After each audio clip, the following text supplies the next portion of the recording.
You use a soft pencil. And do not hold it too tightly. And draw loosely. Usually when you're just learning to draw, you do it this way. You make your lines too carefully, and you press down too hard.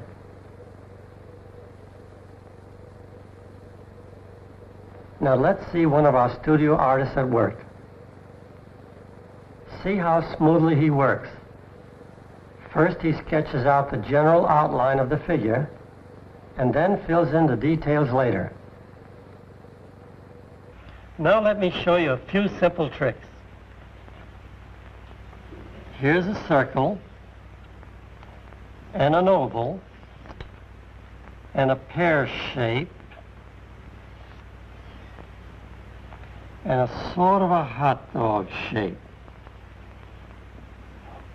With these simple shapes and a few connecting lines, you can draw almost any character you can think of. To show you how it works, let's start with Woody. First we draw a circle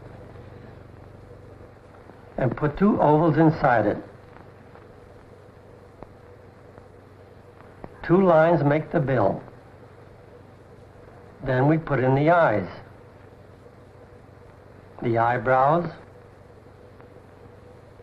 and the mouth. The next thing is to add the top knot. Then the neck. Now the body is made as a simple outline.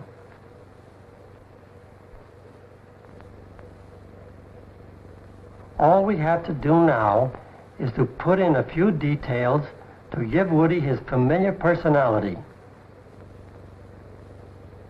And there he is. Now perhaps you'd like to bring Andy Panda to life. Again, we start with a circle. An oval, then two more ovals for the eyes, two more for the ears, one for the nose, and a line for the mouth. Finishing touches are easy to add.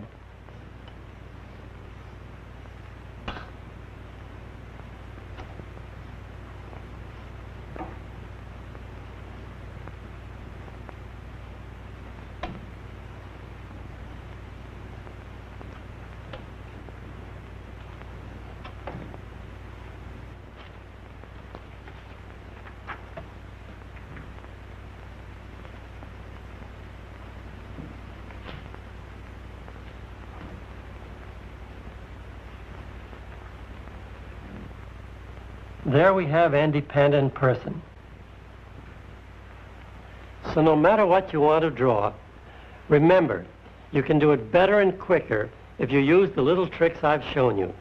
You know the secrets about the circle, the oval, the pear shape.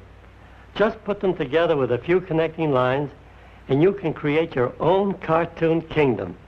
Now how about a quick trip around the studio to see what the other artists are doing? This artist is working on a drawing of our friend, Wally Walrus. Now let's move along to Paul's drawing board. It looks as though he's getting Chilly Willy into some sort of predicament. I hope you saw how freely the artists make their sketches. Most of our drawings are done with circles or ovals and a few connecting lines. That way the characters look better and can be animated more easily. I'll show you a trick to change his character. I'll erase the top knot.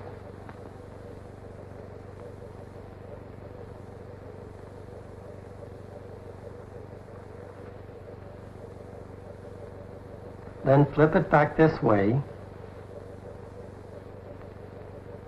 Add a hair ribbon to make a ponytail.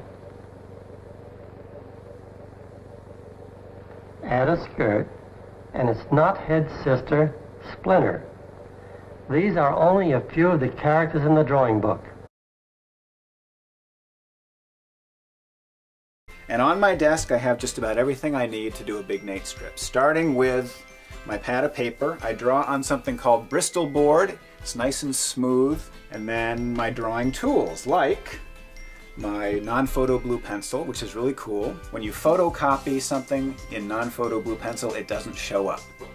And then when I'm ready to ink the comic strip, I use these pens. They're color-coded because they're different thicknesses. If I happen to make a mistake, I have some tools for that too. I have a correcting pen, which is just basically like white paint that I can use to cover up a mistake. Or I can erase a mistake that I made in pencil with this, a battery-powered eraser, which is kind of cool. Or if I make a really big mistake, I can patch it. And what patching means is just covering up a mistake with another piece of paper. So I have double stick tape here. And I could not do a comic strip without this. My stencil. My brother built this for me about 20 years ago. And it has 4 identically sized panels. So all I have to do is put this down on my sheet of paper, trace it with my blue pencil, and I'll sketch out the idea with the dialogue that I thought up, and then I'll go over it in pen. And I'm gonna draw much more slowly and carefully than I did when I was sketching. This is part of making a finished comic strip. So I'm just gonna slow down because I want them to look perfect. So there's Francis. And hair is a big part of the comic strip world. Nate has his own very unusual hair, and Francis does too. His hair has 4 bumps, 4 big bumps. So there he is. And then he has these kind of racing stripes along the side of his head. 1, 2, 3, 4, 5 of them. And another feature of Francis is that he has a little gap in his front teeth, like so. And I'm going to change the way I sketch that hand. I drew it one way, but I changed my mind. I'm going to draw it a different way. And I can do that. And there are his shorts. Now I'm just going to finish up Francis's hand, which is partially hidden behind his body. Fingers and thumb. And now I'll do the same for the rest of the panel. It takes a little while, so we'll speed it up for you.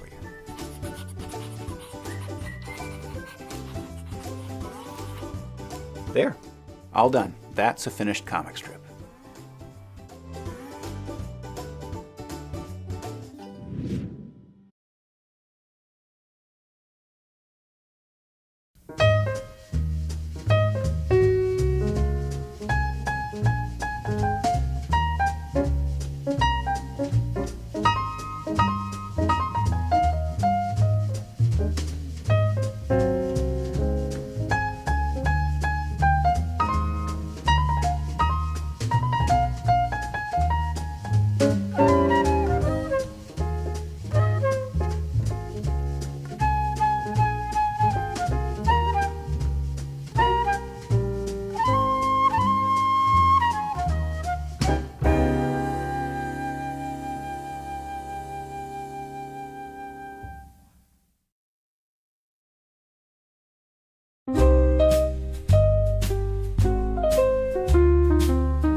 Curtis and the Connecticut studio of his creator, Ray Billingsley. Curtis allows me to express myself freely because I am a quiet person.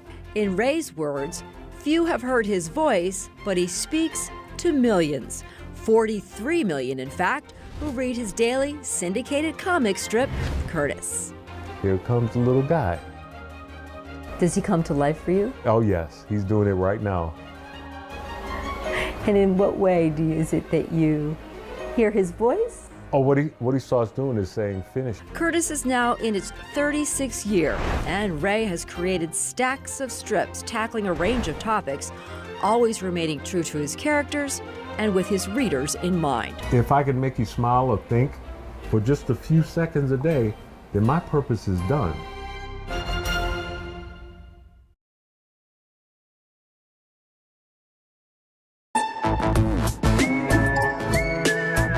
These lovable sisters. This is Pen. That's her little sister. That's the little sister ink. Are created by the 23-year-old artist.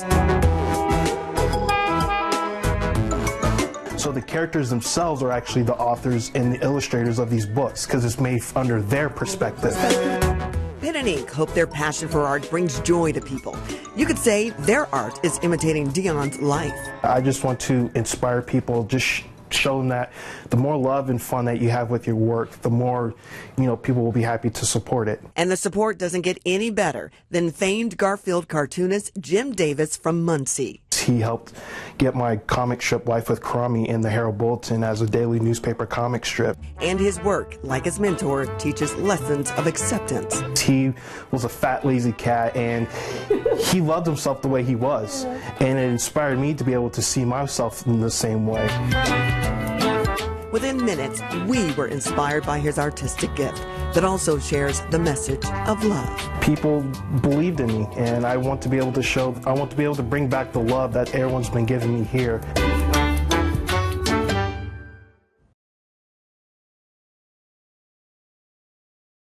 Yeah, so this is an example of a gag that came out of a drawing. I was just doing lots of doodles, and I just had him looking really panicked, like, make the anxiety stop, make it stop. And so then that gave me an idea for a whole gag here. Molly comes in the room. This is I used to thumbnail out everything, but now I just go right to board and draw it. But so I just wrote out the dialogue. Molly says, if you had a better concept of time, you might not go through such severe separation anxiety when I'm away. I'm going to leave the room and count to 10, then come back. Try to stay calm. Bear says, okay. You hear Molly in the distance, 1, 2, 3, 4, 5, 6, 7. He's like, make it stop. So that's the gag, but it's really a visual gag. So when I go to draw it, you can see the next panel or the next JPEG. I do a rough strip. I border it all up. I draw my dialogue in or write my dialogue in first, so I know how much space that I have. And sometimes this is where I'll start editing and getting rid of some of the words if there's too much dialogue. I always try to not say anything that can be seen. So if a character comes in the room and is holding and eating a bowl of cereal, I don't say, hey, I'm eating cereal, or have the character go, what cereal are you eating? Or so, we know he's eating it. So anyways, this one I kept very simple. It's all about him panicking. I don't have very much of a background. I just have a window and a picture, which just kind of shows you where they're at. Then after that, we don't really need to see anything else. So I take it from that, this is the rough layout. And you also notice in the last panel, the bear is too big. He's actually bleeding out of the panel. This is where Photoshop will come in handy later, where I can resize him. I could have erased him and drawn him smaller, but I like the way he looked. In fact, I think I traced right over the rough from the sketchbook. This is where I get much tighter with the drawing. So now I've really tightened it to where I can ink from this now. Sometimes I don't go quite this tight. It just depends. I know some cartoonists, which really amazed me. Charles Schultz worked super loose, and he did a lot of the drawing with the inking. And I tend to get tighter sometimes. So this is the tied down version. I've made a little note, in the computer. I don't know why. I'm not going to forget that, but I just did anyway. And then I take a pen and I hand letter it. I like to hand letter. I don't use a font. Yeah, so then from that one, I'm ready to ink. I've got everything drawn up. And the next, so we can go to the next one. And here's the first inking without all the blacks in it. So everything's inked in now. And then we go to the next one. Next. And now I've added the blacks and I've added the borders. I use a ruler for that. And as you can see, the panels are not the correct sizes. And then the next one is going to be the final one. You see I've adjusted everything. The panels are the correct size and everything. And this, what I did with this is I took the last one you just saw and I scanned that into Photoshop. And I'm able to get rid of the red pencil. Usually I work in blue, sometimes red, but you can go into Photoshop and you can get rid of that color. And then you have to adjust the levels to give it like a nice black ink. And that's the final strip. And that's what I'll put up. I'll put a little copyright on it and then the name of the strip. And that's what I'll put up on Go Comics, which is the syndicate, the website that runs the strip. And yeah, that's pretty much it. And what I like doing about a strip is it really is something that within 2 or 3 hours I can be done with, and I can, say I finished something. Whereas anything else can be a comic book, or I'm going to make a movie on the side or animate a scene. It's going to take me a lot longer. So I like the immediacy of it. If an idea pops into my head and I really like it, I can draw it that day and it's done. And I can put it up the next day. Great form of instant gratification. Yeah, it is. Let's talk a little bit about your inking too. That's a whole different process, an entirely different artistic animal in a way. Yeah, we have a video if you want to show that while I'm let's talk about that. Yeah, so I ink with a brush. There are still some cartoonists that work this way. A lot of them work digitally now. Either use a brush or they use a pen. But this is in real time. I know a lot of people show videos showing it very fast, but I kind of wanted to show it in its normal time just so you can see, how I really ink. So this is a Winsor Newton #2 brush. And I use Black India ink, and off to the right, it's out of camera, is the I'll dip eventually to get more ink. But it's surprising how much ink you have on the brush for a while. And yeah, I'll just ink over it. It took me a long time to sort of learn how to ink with a brush, but I do it now, and it's actually very relaxing for me.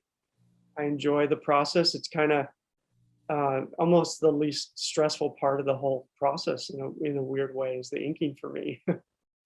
Because I know everything's done and working, and I try not to get too fussy with it. I know that if I can, something doesn't work, I can white it out. But I tend to not use a lot of whiteout. I'm able to just ink straight through. It's very Zen-like watching you ink. I love it. Yeah, it's Zen-like doing it. It's really, it's meditative. Is it one of the great levels of artistry that we just don't explore enough? Just in my own research and talking and working with the women who inked many of those hundreds of thousands of cells in animation, masters. It takes decades to really learn the mastery of this, and the brush inking as well is its own unique approach. Just marvelous. Yeah, I love, and believe it or not, that's okay. I finally dipped into some ink. You can see. My wife's filming this. I should have showed the ink, but no, it is surprising how much ink, because I know people saw this video once I put it on Facebook, and they said, "Is that a brush that already has ink on it, like an ink brush?" And Reloaded, yeah. Long, but yeah, I think people do beautiful stuff on the computer, and I have no problem with how anybody works. Whatever, I think every process and every way of working is fine and great, and everything. This is just what I enjoy doing. I never learned how to really ink on the computer. I've learned how to do storyboards on the computer, rough drawings, but this is so different than what I do during the day. So it's a nice break. Yeah. But yeah, it's true. Everybody used to ink their comic strips, and a lot of art was used brushwork. You don't really see that so much. Yeah, some studios did, some artists in ink and paint did do brushwork, but most of the main studios were working off of crow quill, which is working with the pens and the ink nibs. But again, this is just fascinating to see. Oh, good. I'm glad. And I think too, probably you're not.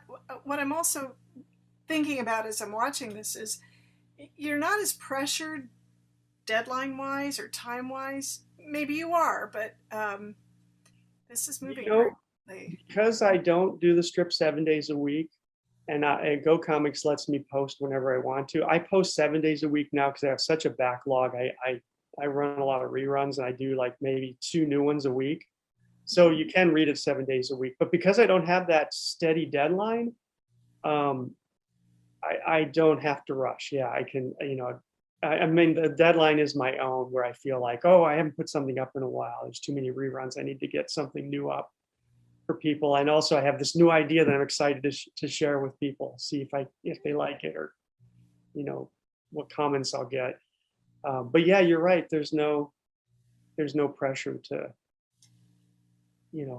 hard, fast deadline. It's only a production team waiting for your Exactly. Now, if I were doing it every day, I don't know. Maybe if I did the strip 7 days a week, I think I would like doing it. But maybe it would be too much. I don't know. This is also part of the process that a lot of comic artists will hand off to somebody, and I would think you'd be losing some of your line integrity, or unless you really trusted that inker. And yeah, I really like inking, but yeah, comic books tend to always be compartmentalized. It's kind of like animation, where you have the writer, then you have someone pencil it, and you have someone ink it, and you have a colorist. So it's a little more. Comic strips, there's a lot of cartoonists that have assistants. I mean, Jim Davis has had assistants. He's had people who help him write and draw and ink, and that's the way he likes to work. Norman got his start working on the Katie Keene comics, inking doing line work on those.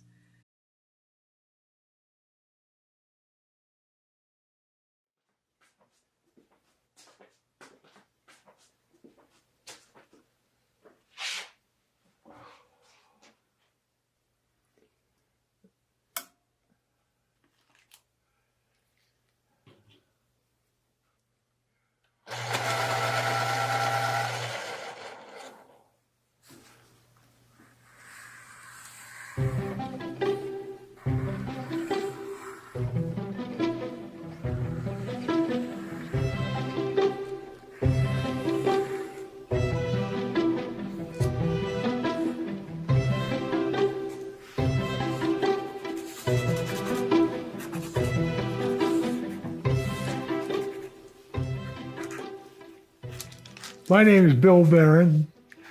I came to Taos in '96. I was a cartoonist with the Taos News for 24 years and 4 months. To me, it meant being able to contribute some kind of idea or concept or criticism to what was going on. Similar to a bumper sticker that might sum up in a few words a thought.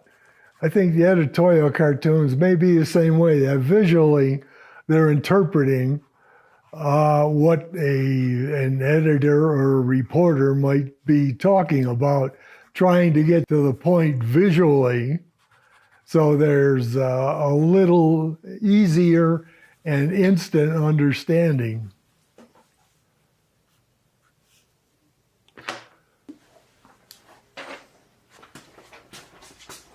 I think there's certain cliches that we grow up with in a culture, and if you use that to make them laugh about an issue, that works.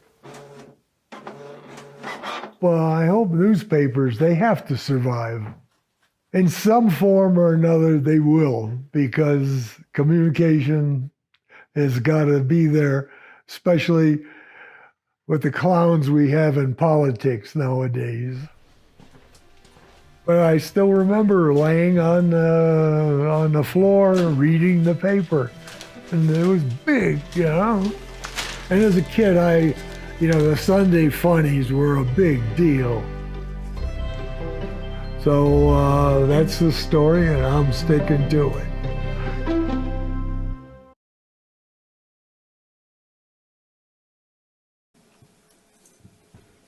Shows? Yeah. Usually, when you're drawing cartoons, there's a touch of how you call it, cruelty, you know.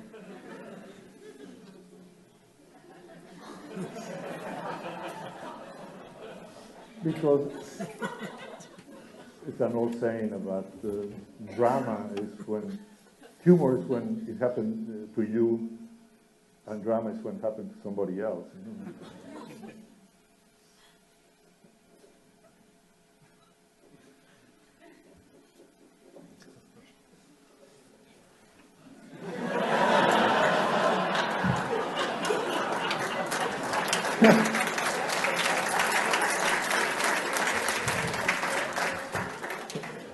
So it's always, many people ask me, do you get letters from people who get very offended about what you do? It says, well, yeah, but that's the problem, because we're making fun of everything, and no matter what I make fun, I get a letter from somebody getting very, one of the amount of letters that we got once, I did a cartoon, very simple, and it was kind of like that, you know, and there was like a manhole open.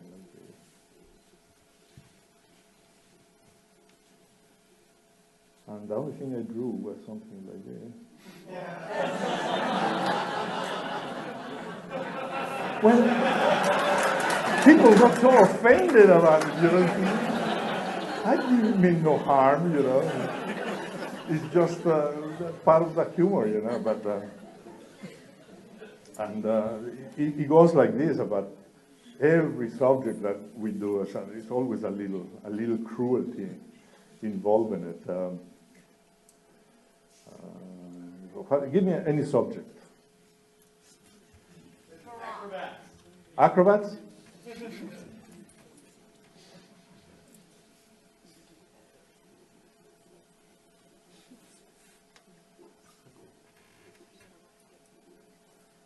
The people who do all these things are acrobats.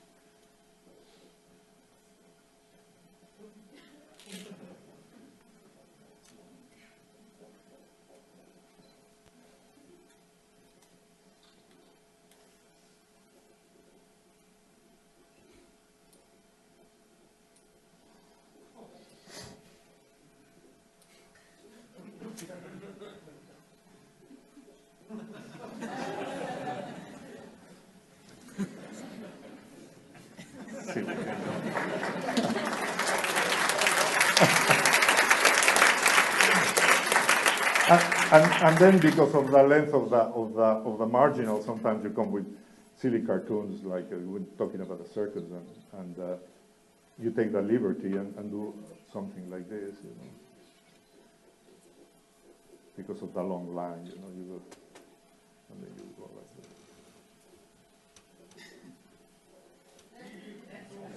You know, it just makes it a nice little humorous illustration, you know.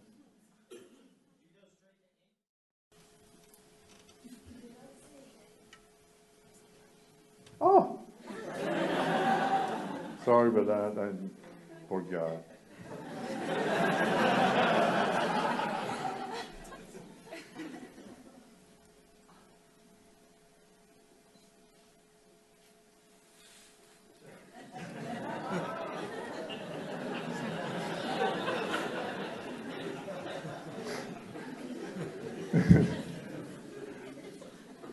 You know, race cars.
You know what the problem is doing this is that I don't want to draw the gag, the joke before I finish, because then you laugh before then the rest of the cartoon becomes obsolete. You know, so I have to draw. It is wow. Okay, any other subject? Oh, the shadows. This is a good, interesting series of cartoons that I did. It was like.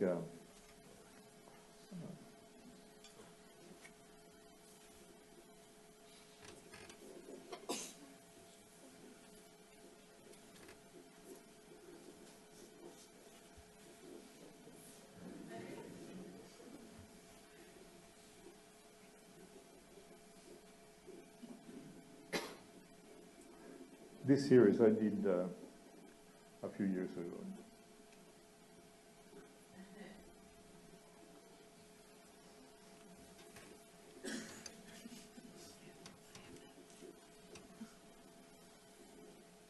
And the thing with the shadows is that the shadows were like this.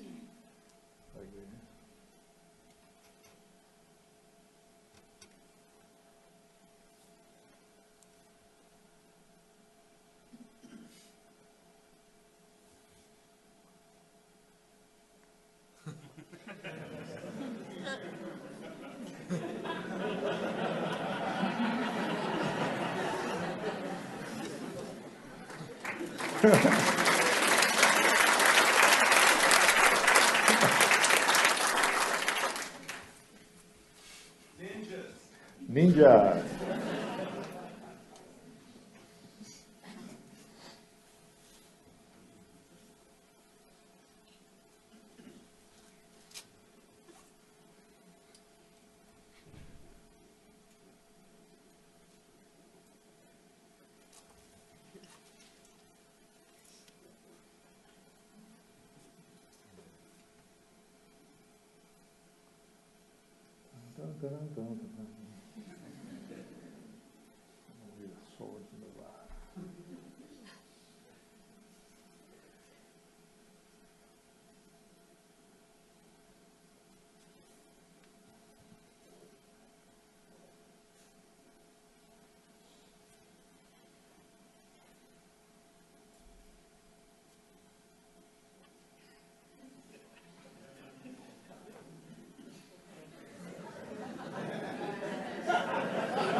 this is what's very important in cartooning, that eye is looking at the characters, because you know, this like aiming.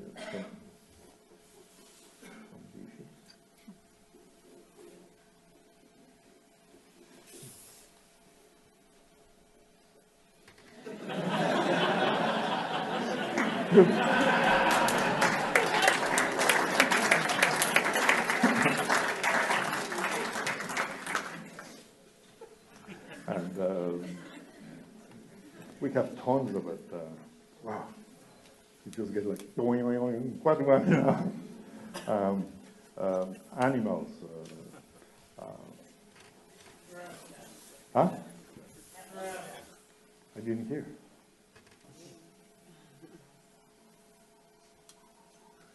Ha. Let's see, that stumped me right there.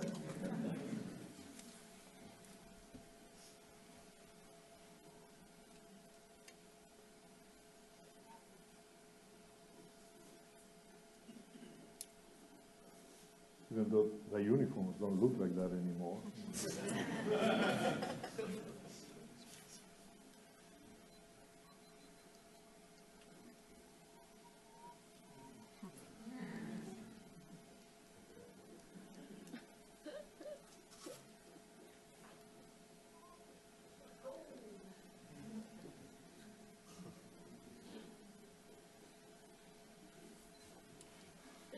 Sorry about that.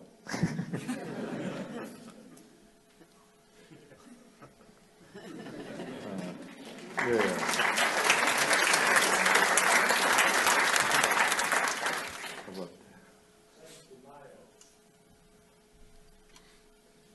What? A bulldog. Ah, the bulldog. No, I won't fall on that trap. I know. Oh, we have some here. I can copy this one. Also in golf, we do a lot of cartoons with golf.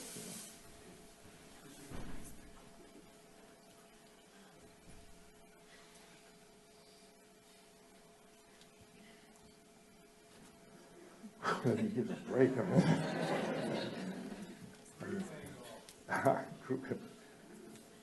Gru is a barbarian that has a sword, you know.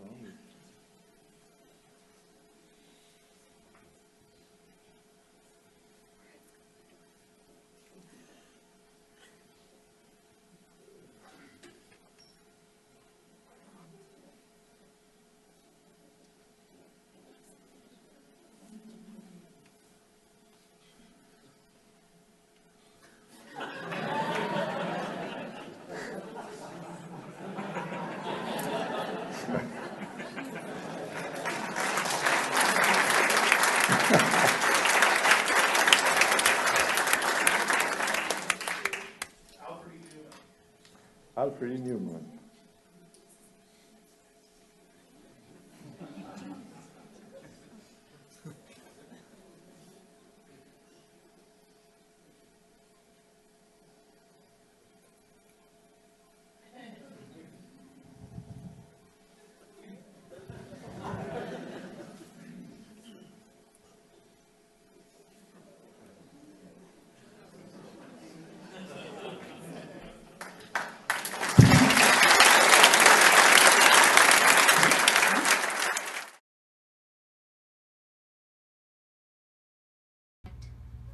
Hey everybody, Todd McFarland. We're going to see if we can't do a quick 2-minute Spidey drawing here, give you the basics. So here's how it goes. He's got no nose, so make sure when you're drawing Spidey, don't worry about his nose, right? So you're going to come in here, going to give him a jaw, make sure that the head has a skull back in here, so it's a little bit wider. And then you're going to come in and you're going to give him a neck, going to give him some neck muscle, going to give him the back of his neck. You're going to give him a collarbone. Give him a chest, shoulder. There's some muscles up in here. And then we're going to come up in here.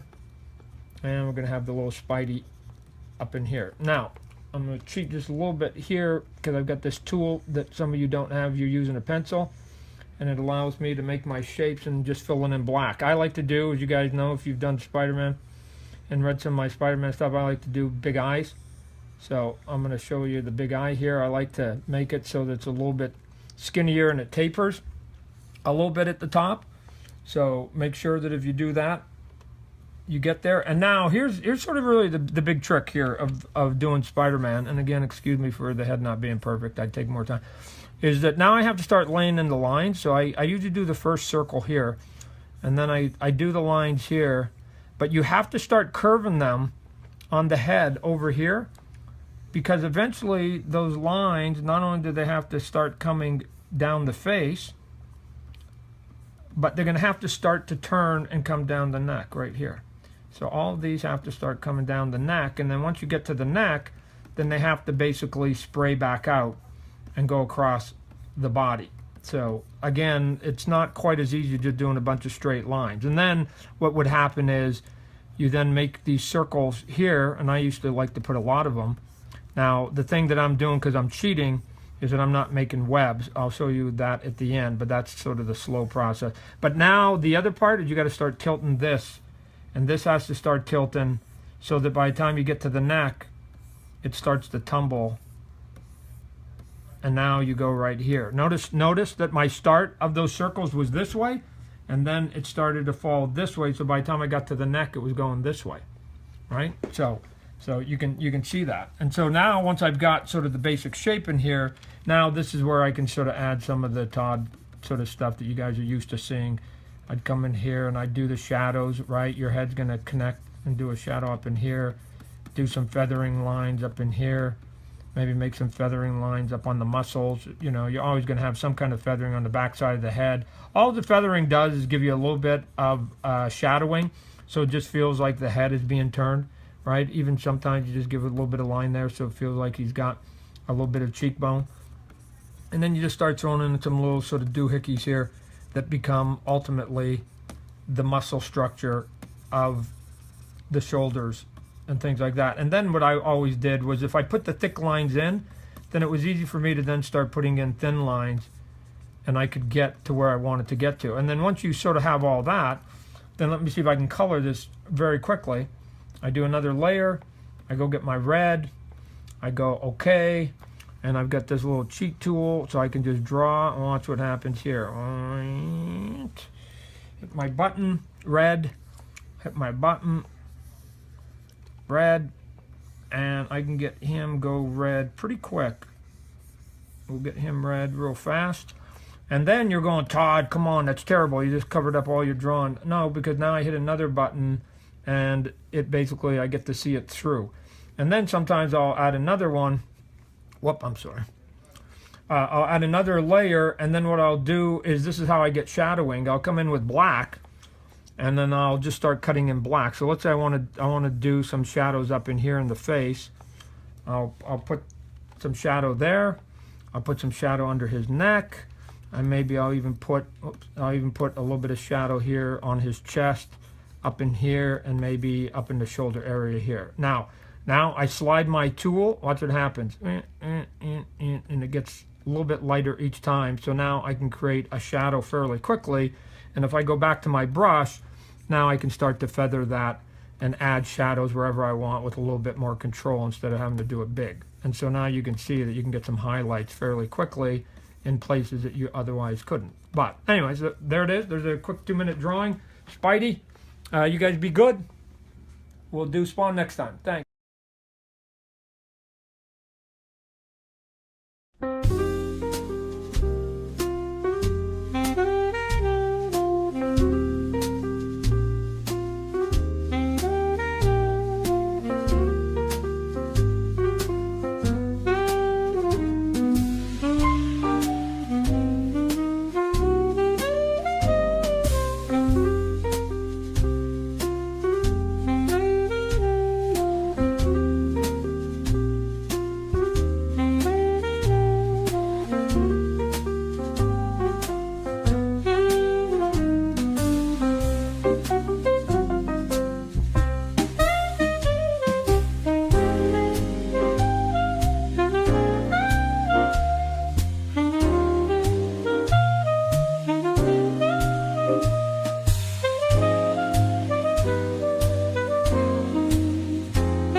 Now you draw the hand first and get that established. Don't worry about anything else. Don't worry about the arm, where it is, because the arm will find its own way.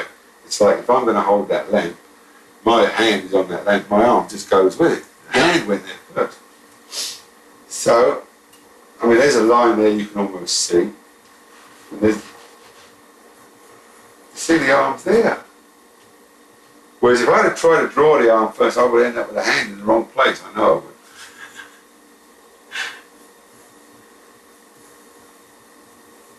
Obviously, I'll break that line like that. See? You get the point? And like here, I'm going to take that down more so that it delineates the shirt and the coat. Now, if you watch that, it was so similar because it started to draw itself, didn't it?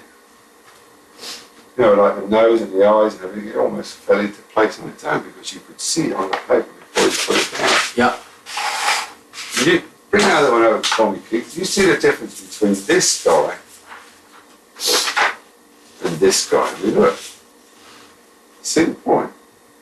It's like this one is a funny drawing. Well, this guy is just attempting to draw someone. But this guy grew on the paper. Right. And that's the difference. That's the difference between art and anything else. And most art that they put in museums and galleries, it isn't art at all. Because it didn't grow on the paper. You can see they really very carefully nurtured it into being what it is. And that's craft. It's craft, but it's not art. Now,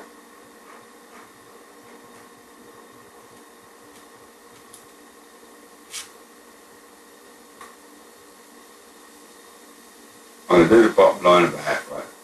I'm going to take it out a little bit further. And then I'll just sort of like make it happen. See that?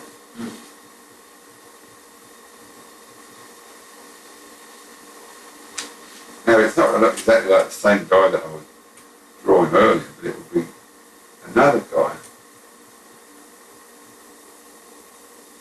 Some of the older I always put dots on.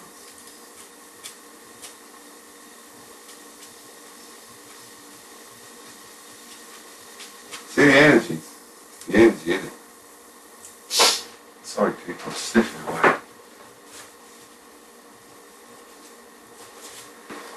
Now, I don't know, but I've got a feeling that when I erase that pencil, it's not going to be dark enough up here. I'm going to add some more dark.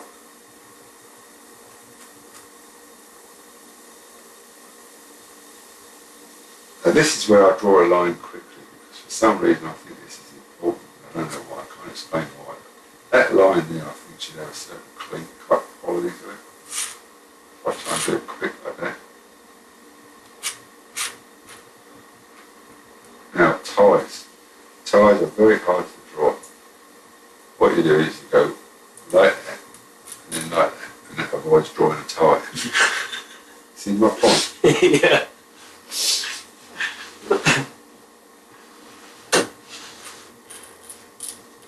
Lines always look better towards the bottom of the drawing if they've got some gravity to them. Unless there's a specific reason for keeping them light. These are one of the things I hate drawing, because I have to be a bit careful with these. For some reason I've never been able to draw brooms unless I actually carefully draw a broom.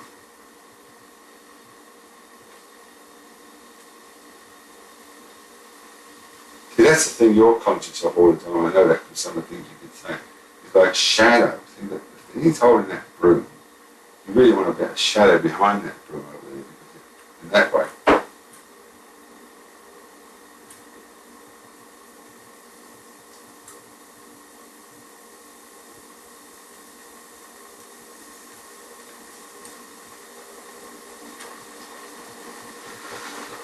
Let's all go. Obviously these black lines touch, whereas this one doesn't. It doesn't touch on the broom. This one does, obviously, because it's next to the broom. It's actually touching the broom. It's almost like a pun. And this is touching the broom and that isn't. Yeah. You know what I mean? Now, just under the bottom of the hair there, I don't want to make it dark because it will look like more hair. So I'll just do a little touch of a line and I'll keep it light until I get away from the hair.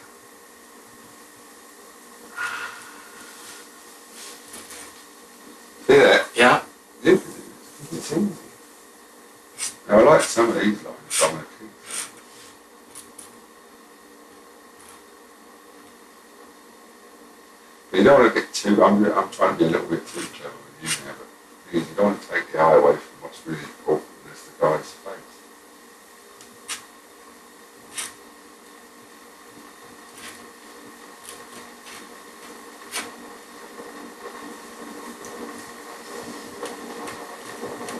See that? Yeah.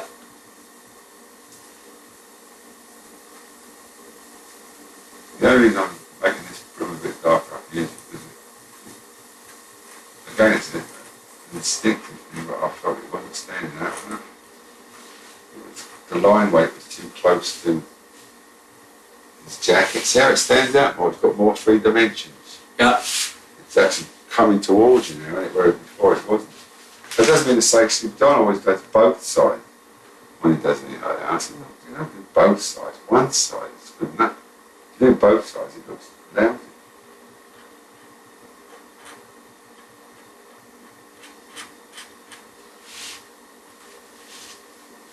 This would be dark under here. It's another important thing. You have to do that because people can't see what it is if you don't do that.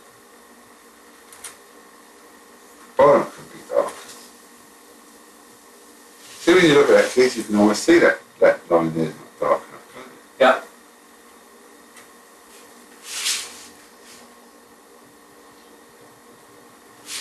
See? Yeah. Now, that's what I was saying earlier. I don't think I'd take anything below that broom. It's going to confuse the eye. If you want just a touch of a lapel, very light.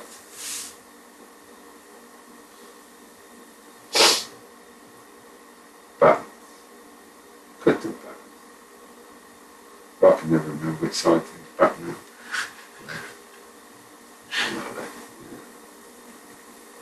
You do a button, got a couple of them bits.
You think that the law really helps youth, is that it?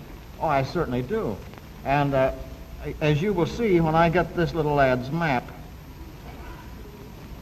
of course, I'm not a fast worker, Fred.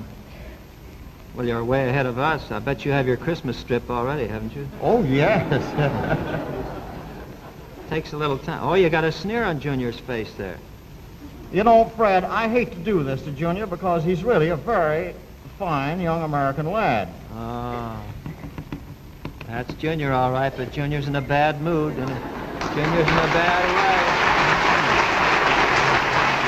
That might be Junior if he hadn't had the right guidance. That's right. The right upbringing and the surrounding teachings of the law. Is that it? That's right. Now I'll draw Junior as he really is. As he really is. This is very difficult for me. Yes, I'm on my vacation, you realize that. And normally you get paid for this kind of work, I presume. Well, that's what they say. We hadn't thought of the fee for this tonight. Do a good job with Junior, and maybe we'll talk that over, too. There he is. Look at that smile. Isn't that something? Of course, Fred. There is Junior as he is today. You realize that he wouldn't... we never see Junior alone. He's always got his very good pal, Dick Tracy, with him. Yeah. So saying, Gould proceeded to sketch Dick Tracy. This is the creation of Dick Tracy, and it starts with a hat. Incidentally, this is the third time that I have drawn Dick Tracy in 18 years. The what? The third time in 18 years? I don't believe it. There it comes. Well, this is the first time under these conditions, Fred. First time under these conditions. There he is. Look at that square jaw. World's greatest cop, huh? Now, Dick Tracy and Junior would not be complete without a third member up here. This wouldn't be B.O. Plenty because he's missing. He's missing. Yeah.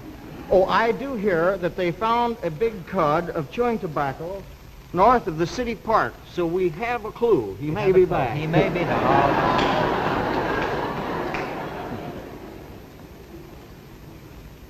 Oh, this is... It's Patton, right? This is our friend Pat Patton. Pat Patton. Police chief, right? It's... great.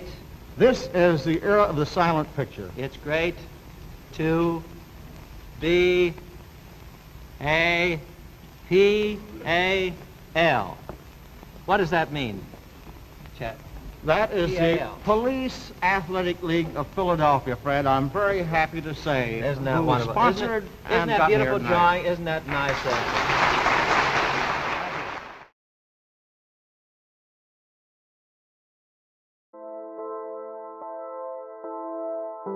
30 seconds and counting.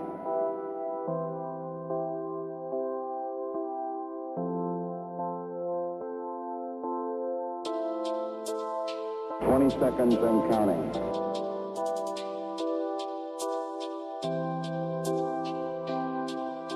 12, 11, 10, 9. Ignition sequence start. 6, 5, 4, 3, 2, 1, 0. All engine running. Liftoff. We have a liftoff. 32 minutes past the hour. Liftoff on Apollo 11. Tower clear. We got a roll program.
Contact light. Okay, engine stop. Houston, Tranquility Base here. The Eagle has landed. Roger, Tranquility. We copy you on the ground. You got a bunch of guys about to turn blue. We're breathing again. Thanks a lot.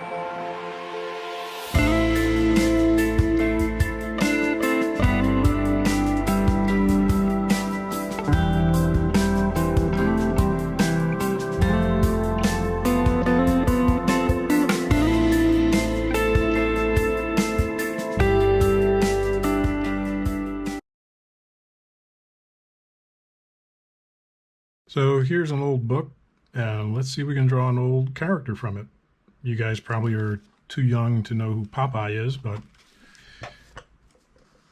we watched him on TV a lot back in the old days. So let's look at a couple of Popeye model sheets. Here's the main model sheet. I would guess that it's from the mid-30s. And there's Olive Oil, his girlfriend. And these were done at the Fleischer Studio in New York. There's the Bluto model sheet for the same time.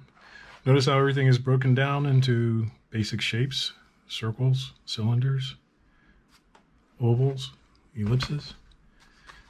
And then if we look at what seems to be publication model, where is it? Here, this is a much more finished inked look, but still they break it down for their guys into basic shapes. I guess this is an animation sheet, but it just looks so so finished. And that's what he looked like in the 30s. And a little bit later on, they changed his look, I would guess because more guys from California studios came to work there, or they just copied the animation style of the West Coast studios. And so we get these model sheets that look a bit different. He is posed a bit differently. He is more, his one eye is open wider. It's a totally different look than the 30s model sheet. But let's take a look at the older one. You see my book is cracking there, because I've had it for so many years now. And now I have to glue it back together. Well, so let's look at this model sheet, and let's break Popeye down into basic shapes and do a drawing of Popeye. So we'll start with a circle for the basic part of his head here. And then a piece comes out for his jaw like this, and it stops here, and then another piece down here that comes around like that.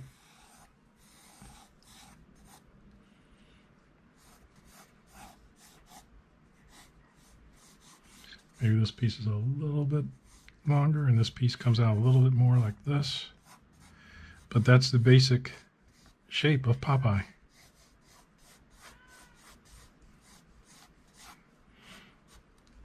And then you can have a line here bisecting.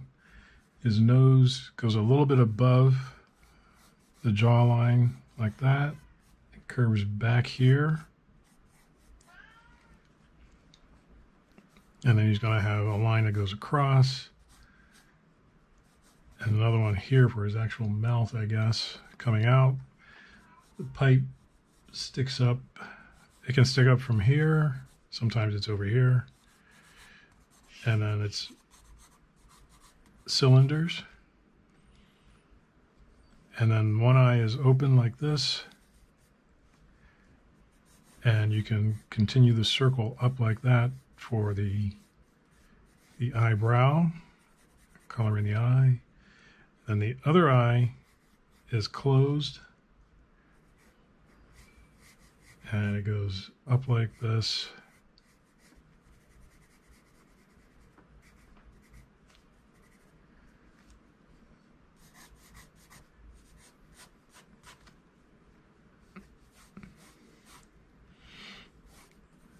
his ear is back here, like that.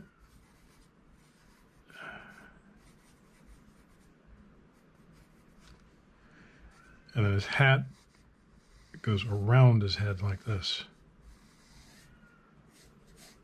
All right, so you draw the entire hat going around. You put a circle here, and that'll be the bill coming around. And it can come down like that. Or it could just follow and go up here like this.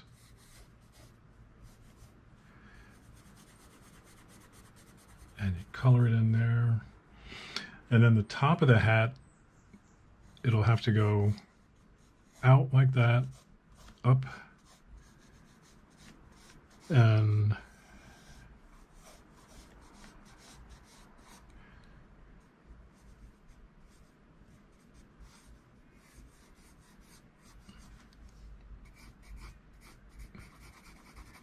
around like that.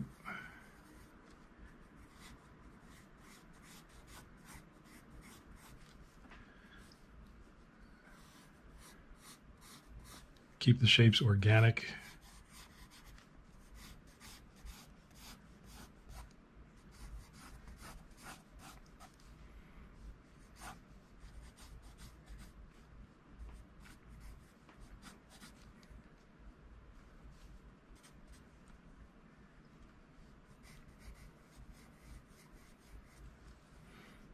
And then his neck comes from his ear and here like this.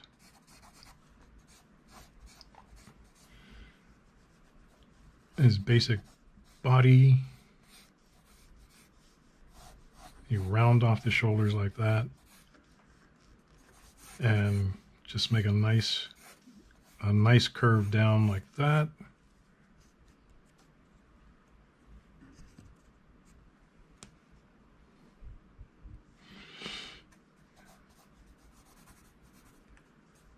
And then the arms can come one, and then another big circle here for the forearm, and then this one out and here, and then another big circle for the forearm.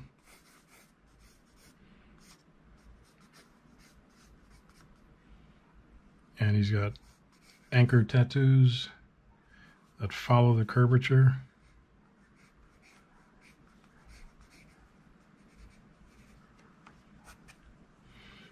And his sleeves are big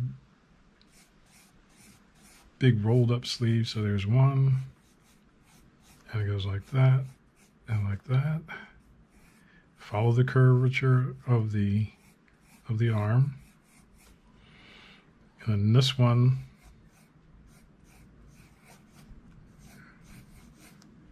goes like this.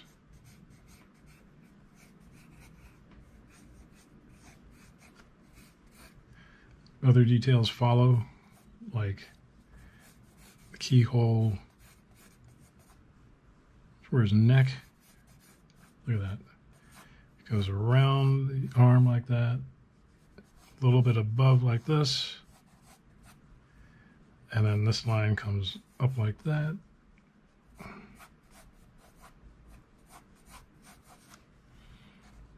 And here, and this is darkened in. This Popeye version wore navy blues all the time.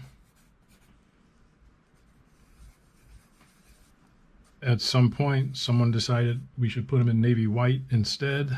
And that was the later Paramount famous studio version of Popeye. I put a little knob here for his elbow. And on that side.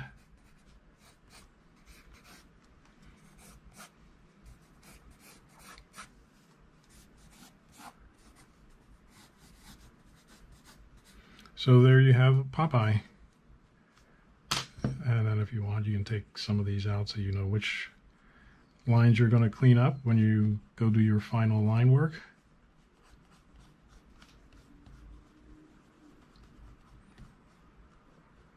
And like I said, I used an HB pencil, and this is pretty slick paper here that I'm using, so the pencil can glide on this paper. We would see the kind of the bottom of the pipe, so then this line goes up like this, and maybe he's doing one of his famous smoke things out of the pipe like that.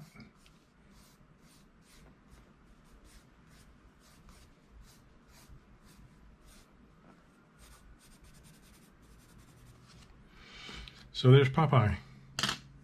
So until next time,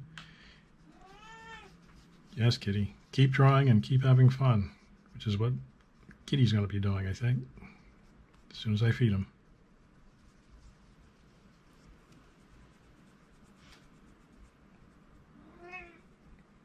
You said it, Kitty.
bugs have to leave enough room for his ears at the top.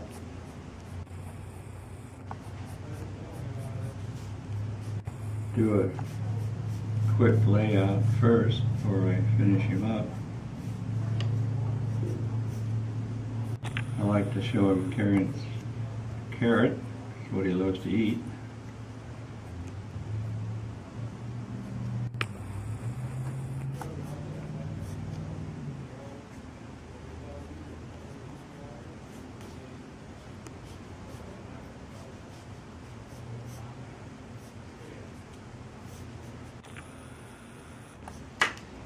We call these quick sketches because we try to do them in a hurry, and they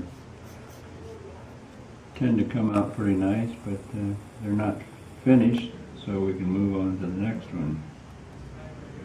So I'm working about the speed I normally do, because I've drawn them so many times. They develop a certain, what you call skill level, I guess.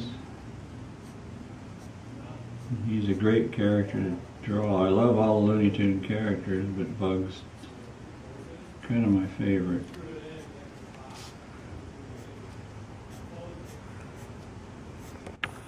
I like his attitude, which was thanks to the writers. I was just one of the guys that drew him.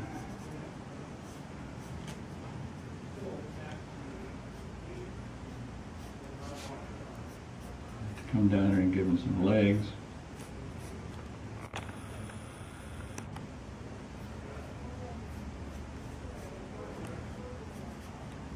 And use those to give him a bit of an attitude.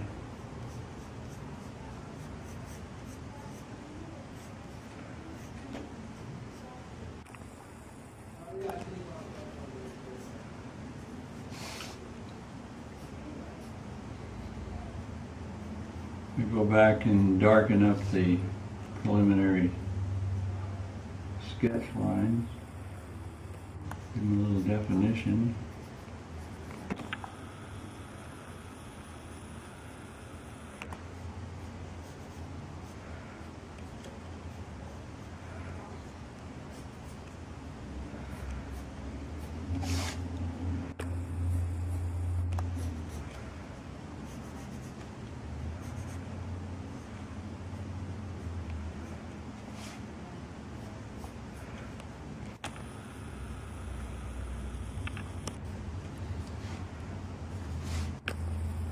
I'm just throwing a little gray color.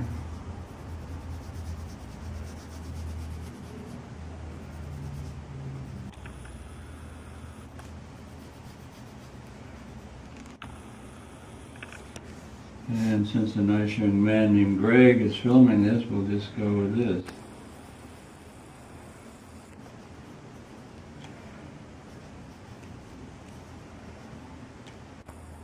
Instead of "What's up, Doc?" And that's a fairly quick Bugs Bunny.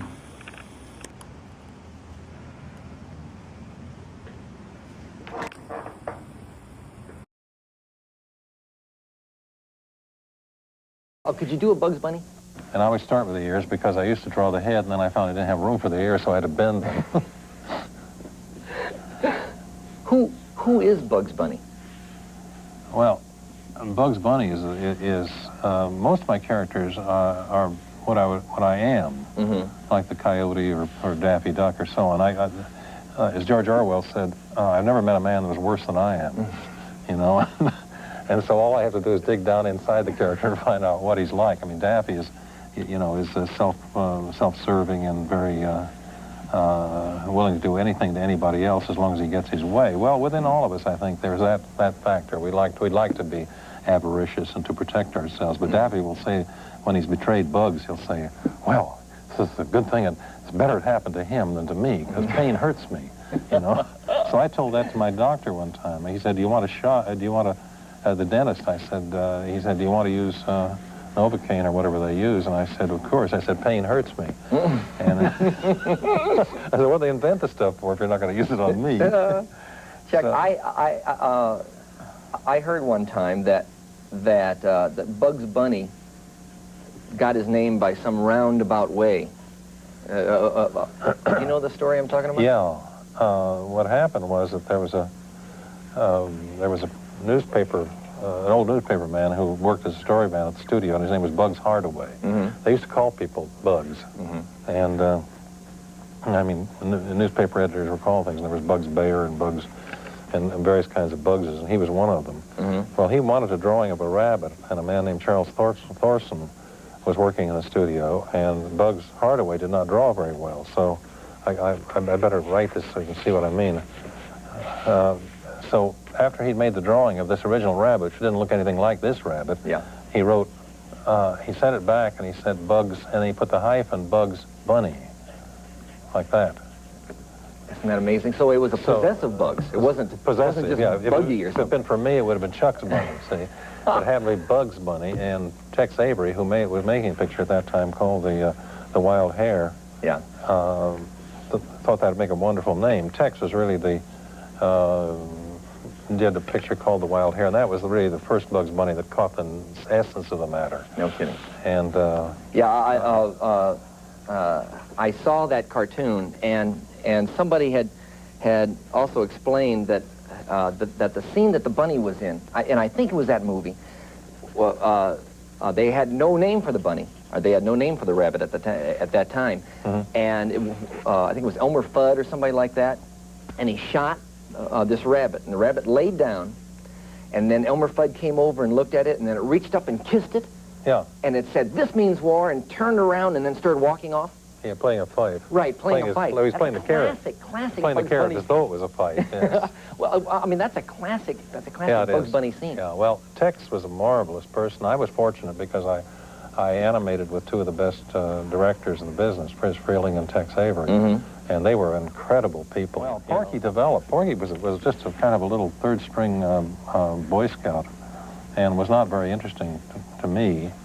And then when I put him in a picture called Duck Dodgers in the 24th and a half century. What?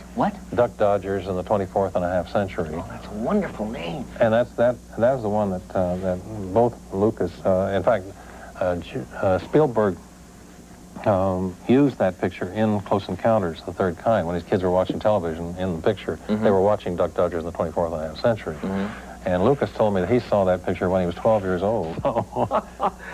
So Porky became this kind of a personality, like he is right here, in which he looks at the audience with a certain, as you said, with that half-closed lid. Which See, I can tell. I mean, that half-closed lid is your kind of signature. That's something that I can see. I sit there and watch any of the Bugs Bunny Roadrunner cartoons in the morning, on Saturday morning, and in fact, my kids are always come downstairs after me. I'm always down there much before I'm watching it. And I can always tell, I don't even have to read the name, that it was one of yours, because you've always got those half-droop lids. Well, you see, in this case, here we have this would be the same, the way Daffy, Porky would be, when Daffy had done a gaffe or made something wrong, he would look at the audience like that and go, get him.